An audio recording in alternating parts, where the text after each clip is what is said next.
जुलाई 2026 ये वो तारीख है जिस दिन दिल्ली के जंतर मंतर पर अपने हक की मांग कर रहे छात्रों पर पुलिस ने लाठी और डंडे बरसाए। लेकिन उस दिन लाठियां सिर्फ छात्रों पर नहीं चली थी, बल्कि उसने बीजेपी को बैकफुट पर लाकर खड़ा कर दिया था। उस लाठीचार्ज के बाद जो बवाल शुरू हुआ, उसने सत्ता की नींव हिला दी। पहले शिक्षा मंत्री धर्मेंद्र प्रधान का इस्तीफा हुआ, फिर बीजेपी को अपने गढ़ बांकीपुर में करारी और शर्मनाक हार का मुंह देखना पड़ा, और फिर देश भर में जेन जी और जेन अल्फा ने सड़कों पर उतरकर सरकार के पसीने छुड़ा दिए। इन सारे झटकों ने यह साफ कर दिया कि बीजेपी के लिए सब कुछ चंगा तो बिल्कुल नहीं है।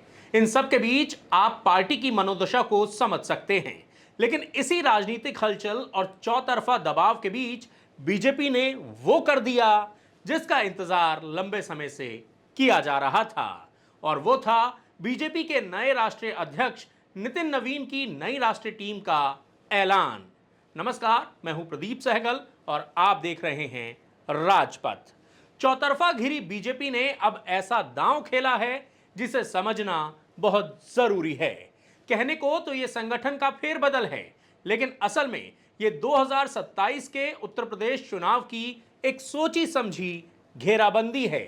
इस नई टीम में यूपी के 8 नेताओं को जगह मिली है, जिसमें 2 पुराने वफादारों को रिपीट किया गया है। वहीं 6 नए लड़ाकों की टीम में एंट्री हुई है और 5-5 कद्दावर नेताओं का पत्ता साफ कर दिया गया है। बीजेपी ने 2027 के लिए चला चुनावी दांव। यूपी में फिर से पार लग पाएगी बीजेपी की नाव। जीत के लिए बीजेपी ने चुनावी फॉर्मूला बनाया। 5 बड़े चेहरों की छुट्टी, 6 नए नेताओं पर दांव लगाया। सबसे पहले बात करते हैं उन 2 चेहरों की जिन पर पार्टी ने दोबारा से दांव लगाया है। रेखा वर्मा और प्रोफेसर तारिक मंसूर, दोनों को फिर से राष्ट्रीय उपाध्यक्ष बनाया गया है।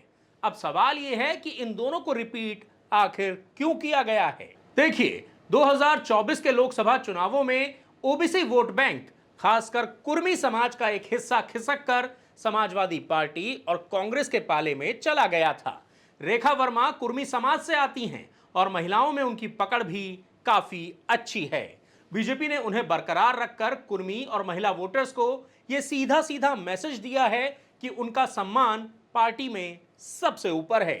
वहीं दूसरी तरफ हैं डॉक्टर तारिक मंसूर, अलीगढ़ मुस्लिम यूनिवर्सिटी के पूर्व कुलपति और पढ़े लिखे पसमानदा मुस्लिम चेहरा हैं। यूपी में करीब 107 विधानसभा सीटें ऐसी हैं जहां मुस्लिम वोट हार और जीत का अंतर तय करते हैं। बीजेपी की कोशिश है कि समाजवादी पार्टी के इस मजबूत किले में सेंध लगाई जाए। तारिक मंसूर के जरिए बीजेपी मुस्लिम समाज के माध्यम और प्रबुद्ध वर्ग तक यह संदेश पहुंचाना चाहती है कि पार्टी सबको एक साथ लेकर चल रही है। अब आते हैं सबसे दिलचस्प हिस्से पर। 6 नए चेहरों की एंट्री हुई है और इसमें सबसे बड़ा नाम है स्मृति ईरानी का। 2024 में अमेठी से चुनाव हारने के बाद स्मृति ईरानी थोड़ी शांत हो गई थी, लेकिन अब उन्हें राष्ट्रीय महामंत्री बनाकर बीजेपी ने सीधे फ्रंट फुट पर लाकर खड़ा कर दिया है। ऐसे में अब सवाल यह है कि आखिर क्यों हुई है स्मृति ईरानी की री एंट्री। दरअसल 2027 में राहुल गांधी और कांग्रेस के हमलों का करारा जवाब देने के लिए बीजेपी को एक कड़क और आक्रामक चेहरे की जरूरत थी। स्मृति ईरानी महिला वोटर्स को कनेक्ट करने और कांग्रेस विरोधी नैरेटिव बनाने में उस्ताद मानी जाती हैं। वैसे भी इस बार बीजेपी कई मुद्दों पर घिरी नजर आ रही है, जैसे राम मंदिर चढ़ावा चोरी, जेन जी और जेन अल्फा के आंदोलन, और ऊपर से पहली ही बारिश में नए नवेले एक्सप्रेस वे का बह जाना। ऐसे में अब विपक्ष को काउंटर करने के लिए बीजेपी को स्मृति ईरानी को वापस लाना पड़ा। ऐसे में अब यह देखना दिलचस्प होगा कि क्या टीवी की तुलसी यूपी में बीजेपी के लिए संजीवनी साबित हो पाएंगी। अगर राहुल गांधी को हराने वाले नेता को अब साइडलाइन करके संगठन में सिर्फ जगह दे दी गई तो मेरे ख्याल से वो बहुत बड़ी बात नहीं है। जिस पद पे उन्होंने महामंत्री के पद पे बैठाया है उससे ज़्यादा वो डिजर्व करती हैं, क्योंकि उन्होंने डायरेक्ट कांग्रेस से मोर्चा लिया है, राहुल गांधी पे हमला किया है। कितने नेता राहुल गांधी पे इस तरह का हमला करते हैं अगर प्रवक्ताओं को छोड़ दिया जाए। तो निश्चित तौर पे उनका डिमोशन हुआ है उनकी फायर ब्रांड प्रवृत्ति के अगेंस्ट में, क्योंकि वो सदन में लड़ रही थी और सरकार थी और विपक्ष को घेर रही थी। वो बेहतर था बनस्पत इसके कि वो अब संगठन का काम इस तरह करे। इसके अलावा बाकी 5 चेहरों का गणित भी समझ लीजिए। हरीश द्विवेदी, पूर्वांचल में ब्राह्मण समाज की नाराजगी की खबरें आ रही थी। हरीश द्विवेदी को राष्ट्रीय महामंत्री बनाकर बीजेपी ने पूर्वांचल के ब्राह्मणों को साधने की कोशिश की है। डॉक्टर भोला सिंह, पश्चिमी यूपी से 3 बार के सांसद और दलितों का बड़ा चेहरा माने जाते हैं। दलित वोट बैंक को समाजवादी पार्टी कांग्रेस की ओर जाने से रोकने का जिम्मा इनके ही कंधों पर है। संगीता यादव, ये पूर्वांचल से आती हैं। महिला, ओबीसी और यादव समाज में सेंधमारी के लिए इनका इस्तेमाल किया जा सकता है। अमरपाल मौर्य, इन्हें ओबीसी मोर्चे की कमान सौंपी गई है। मौर्य, सैनी, शाक्य और कुशवाहा वोटरों को एकजुट रखना 2027 के लिए बेहद ही अहम है। कुंवर बासित अली, अल्पसंख्यक मोर्चे के नए अध्यक्ष। इनका मिशन है पश्चिमी यूपी के मुस्लिम युवाओं को बीजेपी के पाले में लाना। अब सबसे बड़ा सवाल, लक्ष्मीकांत वाजपेयी, अरुण सिंह, राधा मोहन दास अग्रवाल, राजेश अग्रवाल और सुरेंद्र सिंह नागर जैसे 5 बड़े और तजुर्बेकार नेताओं को टीम से बाहर आखिर क्यों किया गया? आखिर क्यों इनकी छुट्टी हो गई? जी नहीं, राजनीति में इसे छुट्टी नहीं बल्कि मोर्चे की तब्दीली कहते हैं। एक्सपर्ट्स का मानना है कि इन 5 नेताओं का कद और तजुर्बा इतना बड़ा है कि इन्हें दिल्ली में बिठाने के बजाय 2027 में सीधे यूपी के चुनावी मैदान में उतारा जाएगा। इन्हें राज्य स्तर पर बड़ी जिम्मेदारियां दी जा सकती हैं ताकि ये जमीन पर उतरकर पार्टी के लिए काम कर सकें। जो दिल्ली में फिट नहीं बैठा उसे लखनऊ के मोर्चे पर तैनात किया जा रहा है। हाँ, एक चीज ये तय हो गई है कि नितिन नवीन की जो उम्र है और जो अनुभव, उसी तरह की टीम उनको दी गई है जो कि उनको कोई ओवरलैप ना कर पाए। मुझे ऐसा लगता है कि कोई ऐसा चेहरा नहीं है जिसको मैं ये कह सकूं कि नहीं, वो बीजेपी के लिए अमूल चमूल परिवर्तन कर देगा। निश्चित तौर पे कुछ एकाध आधा दर्जन लोग ऐसे बचे हैं उस संगठन में जिन पे अच्छा एक्सपीरियंस है, काम करने का तरीका है। बाकी नए लोग हैं, नए लोगों के साथ कौन सी रणनीति अपनाएंगे, ये मुझे लगता है कि बीजेपी ने अब से सबसे कमजोर संगठन का चुनाव किया है और जो अमित शाह की उंगलियों के इशारे पे नाचे। तो कुल मिलाकर बात सीधी सी है, नितिन नवीन की ये नई टीम कोई इत्तेफाक नहीं है। ये यूपी में 2027 का किला बचाने के लिए तैयार किया गया एक मजबूत सामाजिक और राजनीतिक चक्रव्यूह है। अब देखना यह होगा कि बीजेपी का ये नया फॉर्मूला 2027 में कितना रंग ला पाता है। आपको क्या लगता है, क्या स्मृति ईरानी की वापसी से यूपी में कांग्रेस को घेरा जा सकेगा? और क्या ये नई टीम बीजेपी की नैया पार लगा पाएगी और बीजेपी यूपी में जीत की हैट्रिक लगा पाएगी?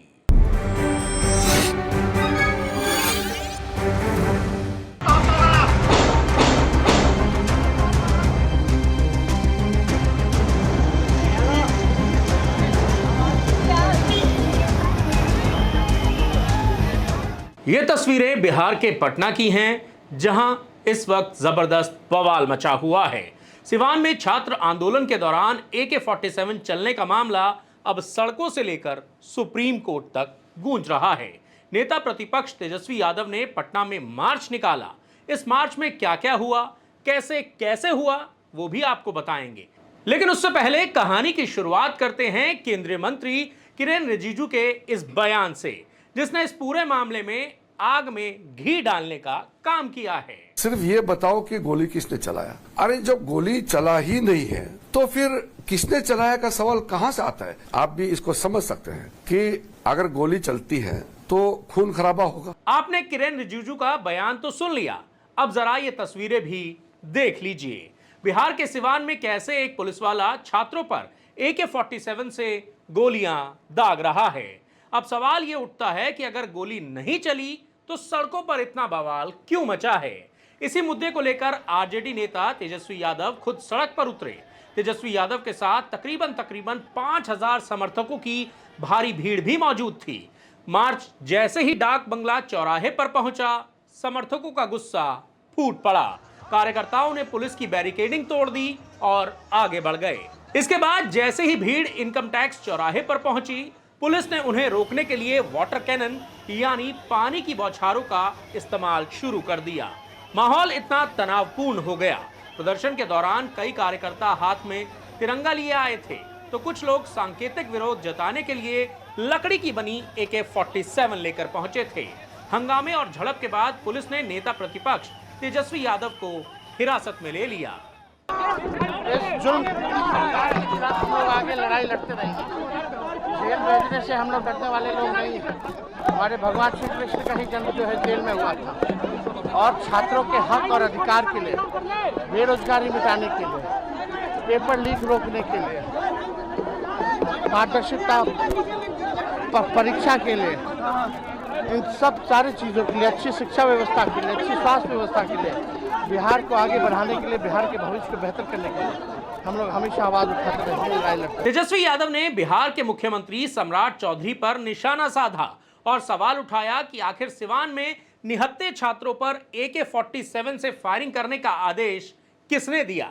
सम्राट चौधरी इस पूरे मामले पर चुप क्यों हैं? गोली चलाने वाले पुलिसकर्मी को अभी तक सिर्फ निलंबित ही क्यों किया गया है? कोई एक्शन नहीं ले पा रहे। अभी भी जो है निलंबित नहीं किया गया, केवल हटाया गया है, लेकिन जवाब तो नहीं मिला किसके आदेश पे गोलियां चलाई गई। और हम लोगों ने तो स्पष्ट रूप से मांग भी आज प्रेस कॉन्फ्रेंस करके हम लोगों ने कहा है कि इसकी न्यायिक जांच होनी चाहिए और इसकी जिम्मेदारी तय होनी चाहिए। भाई किसके आदेश पे ये हुआ है और मुख्यमंत्री खामोश क्यों है? मुख्यमंत्री को सामने आकर के अपने बात को रखना चाहिए, ताकि आगे कल को हम लोग भी धरना प्रदर्शन करते हैं जनहित के मुद्दे पर, कल को कोई भी पुलिस वाला गोली चला देगा, AK-47 चला देगा, तो किसी ना किसी पे तो जिम्मेदारी तय होनी चाहिए। ये बहाना कि भाई जो है वो घेरा गया था, एक सिपाही को जो है आप सस्पेंड कर दीजिएगा और पलड़ा झाड़ दीजिएगा, ये चलने वाला नहीं है। कोई ना किसी की तरफ किसी निगरानी में तो हुई नहीं होगी। और वो बंदूक AK-47 ले करके कैसे गया, जो कि अलाउड ही नहीं, जो SOP में है ही नहीं। तो ये बड़ा मामला है। इस मामले को लेकर के चाहे भारत के गृह मंत्री हो, प्रधानमंत्री हो, दोनों ने चुप्पी साधी हुई है। मुख्यमंत्री तो छोड़िए, मुख्यमंत्री को तो कोई लेना देना नहीं है, ना बिहार की जनता से, ना बिहार से। चलिए अब समझते हैं कि आखिर ये पूरा का पूरा विवाद शुरू कहां से हुआ और 25 जुलाई से लेकर अब तक इस मामले में क्या क्या हुआ है। 25 जुलाई सिवान में प्रदर्शन कर रहे छात्र पर एक जवान ने AK-47 से फायरिंग कर दी। वहीं दूसरा जवान अपनी सर्विस रिवॉल्वर से गोलियां चलाता दिखा। इस दौरान प्रदर्शन में शामिल 3 युवकों को गोली लगी, जिन्हें तुरंत ही अस्पताल में भर्ती कराया गया। 26 जुलाई आरजेडी नेता तेजस्वी यादव ने मेदांता अस्पताल पहुंचकर घायल छात्रों से मुलाकात की। वहीं आरजेडी सांसद मनोज झा ने इस फायरिंग के खिलाफ सुप्रीम कोर्ट में PIL दाखिल की। 27 जुलाई भारी दबाव के बाद AK-47 से गोली चलाने वाले जवान को सस्पेंड कर दिया गया। उधर सुप्रीम कोर्ट में मामले की सुनवाई हुई और कोर्ट ने सरकार से इस पर जवाब मांगा। 11 अगस्त सरकार ने सुप्रीम कोर्ट में अपना हलफनामा दाखिल किया। 17 अगस्त मामले की गाज अफसरों पर गिरी और सिवान के DM विवेक रंजन मैत्रेय को पद से हटा दिया गया। 18 अगस्त सरकार ने सुप्रीम कोर्ट में अपना अंतिम जवाब पेश किया।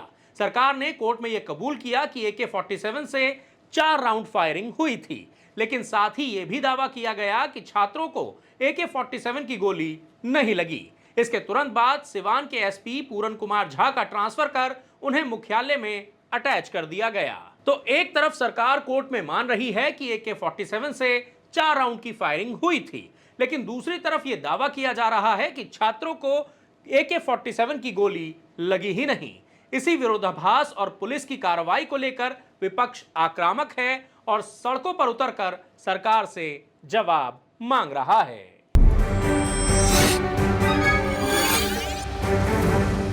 सत्येंद्र जैन को इसलिए अरेस्ट किया गया है कि हर चुनाव के पहले बीजेपी ये चाहती है कि आम आदमी पार्टी को दबा के साम दाम दंड भेद का इस्तेमाल करके चुनाव जीता जाए। आम आदमी पार्टी के नेता और दिल्ली के पूर्व मंत्री सत्येंद्र जैन की गिरफ्तारी दिल्ली में हुई, लेकिन इसके तार पंजाब से क्यों जोड़े जा रहे हैं? क्यों आम आदमी पार्टी एक बार फिर से बीजेपी पर संगीन आरोप लगा रही है? दरअसल भ्रष्टाचार के एक मामले में दिल्ली के पूर्व मंत्री सत्येंद्र जैन को गिरफ्तार किया गया, लेकिन यह गिरफ्तारी सिर्फ भ्रष्टाचार के किसी पुराने केस तक सीमित नहीं है। आम आदमी पार्टी और खुद सत्येंद्र जैन ने इस पूरी कार्रवाई का सीधा कनेक्शन जोड़ा है अगले साल पंजाब में होने वाले विधानसभा चुनावों से। आखिर दिल्ली में एक मामले में हुई गिरफ्तारी का तार पंजाब के चुनावों से कैसे जुड़ रहा है और क्यों आपने इसे एक बड़ी राजनीतिक साजिश बता दिया है? चलिए इसको समझते हैं। यह पूरा मामला दिल्ली जल बोर्ड के टेंडर में हुई कथित गड़बड़ी और भ्रष्टाचार से जुड़ा है, जो करीब 2 साल पुराना है। इस मामले में एंटी करप्शन ब्यूरो यानी कि एसीबी ने सत्येंद्र जैन के साथ साथ दिल्ली जल बोर्ड के पूर्व सीईओ उदित प्रकाश रॉय को भी गिरफ्तार किया है। गिरफ्तारी के बाद जब सत्येंद्र जैन को दिल्ली की राउज एवेन्यू कोर्ट में पेश किया गया तो वहां उन्होंने एक बड़ा बयान दिया। सत्येंद्र जैन ने अदालत में साफ साफ कहा कि उनकी ये गिरफ्तारी पूरी तरह से राजनीतिक साजिश है और इसका सीधा संबंध पंजाब में होने वाले विधानसभा चुनावों से है। अदालत में पेशी के दौरान सत्येंद्र जैन के वकील ने एसीबी की इस पूरी कार्रवाई की प्रक्रिया पर ही सवाल खड़े कर दिए। वकील का कहना था कि जैन को 41A के तहत सिर्फ पूछताछ के लिए बुलाया गया था और इस नोटिस के आधार पर गिरफ्तारी की ही नहीं जा सकती। उन्होंने यह भी दावा किया कि एसीबी पहले भी सत्येंद्र जैन से पूछताछ कर चुकी है और तब उन्हें घर जाने दिया गया था। फिर अचानक अब चुनाव के वक्त ही ये गिरफ्तारी क्यों की गई? उन्हें गिरफ्तारी की सही वजह तक नहीं बताई गई। सत्येंद्र जैन की गिरफ्तारी के बाद आम आदमी पार्टी के राष्ट्रीय संयोजक अरविंद केजरीवाल और पूरी पार्टी बीजेपी पर आक्रामक हो गई है। अरविंद केजरीवाल ने तीखे सवाल पूछते हुए कहा कि आखिर ये तानाशाही कब तक चलेगी। आम आदमी पार्टी का सीधा आरोप है कि बीजेपी पंजाब के आगामी विधानसभा चुनावों में आम आदमी पार्टी से सीधा मुकाबला कर ही नहीं पा रही। पंजाब में अपनी राजनीतिक जमीन खिसकते देख बीजेपी अब जांच एजेंसियों को आगे करके आम आदमी पार्टी के नेताओं पर दबाव बनाने की कोशिश कर रही है। सत्येंद्र जैन को इसलिए अरेस्ट किया गया है कि हर चुनाव के पहले बीजेपी ये चाहती है कि आम आदमी पार्टी को दबा के साम दाम दंड भेद का इस्तेमाल करके चुनाव जीता जाए। आपको याद होगा जब दिल्ली का चुनाव हो रहा था तो हमारे मुख्यमंत्री अरविंद केजरीवाल जी को गिरफ्तार किया गया था, मनीष सिसोदिया जी को गिरफ्तार किया गया था जो उस वक्त शिक्षा मंत्री थे, स्वास्थ्य मंत्री सत्येंद्र जैन जी थे उनको गिरफ्तार किया गया था, मुझे गिरफ्तार किया गया था। अभी पंजाब का चुनाव है तो पंजाब में बीजेपी बुरी तरीके से हार रही है, उसको मालूम है कि वो चुनाव जीत नहीं सकते, तो अपनी वो खिसियाहट और बौखलाहट में ये कार्रवाई कर रहे हैं। और सत्येंद्र जैन की गिरफ्तारी इसलिए हुई कि वो पंजाब के सह प्रभारी हैं, वहां संगठन निर्माण के काम में जुटे हुए थे, दिन रात मेहनत कर रहे थे। उनको एक फर्जी बेबुनियाद झूठे 2 साल पुराने मामले में, जब वो थे भी नहीं तो उस वक्त जेल में थे, उस मामले में उठा के उनको जेल में डाल दिया जबरदस्ती, बिना किसी प्रमाण के, बिना किसी सबूत के। सत्येंद्र जैन पहले भी बाइज्जत बरी हुए हैं। आम आदमी पार्टी के नेता सत्येंद्र जैन जी की गिरफ्तारी बीजेपी के द्वारा किए गए विच हंट का हिस्सा है। एक तरफ भारतीय जनता पार्टी है जो दिल्ली में एक के बाद एक घोटाले कर रही है, चाहे साइकिल का घोटाला हो, चाहे राशन का घोटाला हो, चाहे स्वास्थ्य का 650 करोड़ का घोटाला हो, लेकिन उस पर कोई भी एक्शन नहीं लिया जा रहा है। और दूसरी तरफ हम वही किस्सा रिपीट होता हुआ देख रहे हैं जो 2022-23 में हुआ। सबसे पहले सत्येंद्र जैन जी को झूठे केस में फंसाया गया, 2 साल तक जेल में रखा गया और उसके बाद ये सामने आया कि कोई भी सबूत नहीं था और उनको गलत तरीके से गिरफ्तार किया गया था। दूसरी तरफ भारतीय जनता पार्टी ने भी इन सभी आरोपों को सिरे से खारिज करते हुए आम आदमी पार्टी को ही कटघरे में खड़ा कर दिया है। ये चोरी और सीना जोरी का मामला है। इन्हें पता है इन्होंने भ्रष्टाचार किया है, चोरी की है, तो अपने आप को साफ सुथरा बताने के लिए ये कुछ भी बोलते हैं। अब केंद्र सरकार की जो एजेंसीज हैं या पुलिस की जो एजेंसीज हैं वो उन्होंने अपना काम तो करना ही है ना। तो जो इनकी मनी ट्रेल मिली है उसमें अमित शाह जी कहाँ से आ गए? उसमें तो सत्येंद्र जैन ही इन्वॉल्व है ना। और फिर ये टेक्निकलिटीज़ हैं, कोर्ट में जब ट्रायल होगा उसमें प्रूव होगा। अभी लीगल तरीके से इनको अरेस्ट किया गया है और law will take its own course. तो कुल मिलाकर दिल्ली जल बोर्ड से शुरू हुआ यह मामला अब दिल्ली से निकलकर पंजाब की राजनीति के केंद्र में आ गया है। एक तरफ आम आदमी पार्टी इसे पंजाब चुनाव से ठीक पहले एजेंसियों का दुरुपयोग और राजनीतिक षड्यंत्र बता रही है, तो वहीं बीजेपी इसे भ्रष्टाचार के खिलाफ एक सख्त कार्रवाई करार दे रही है। अब देखना यह होगा कि कोर्ट में इस मामले की अगली सुनवाई में क्या मोड़ आता है और पंजाब चुनाव की दहलीज पर खड़ी आम आदमी पार्टी इस राजनीतिक झटके से कैसे निपटती है। वैसे आपको क्या लगता है, क्या आम आदमी पार्टी के दावे सही हैं? क्या सच में सत्येंद्र जैन की गिरफ्तारी के पीछे पंजाब कनेक्शन है? इस पर जो भी आपकी राय है कमेंट करके अपनी राय हमें जरूर बताएं और आपको हमारा ये वीडियो कैसा लगा ये भी हमें जरूर बताइएगा। लेकिन जाने से पहले हमारे YouTube चैनल द फेडरल देश को सब्सक्राइब करना, लाइक करना और नोटिफिकेशन की घंटी दबाना मत भूलिएगा। तो आज के इस वीडियो में इतना ही।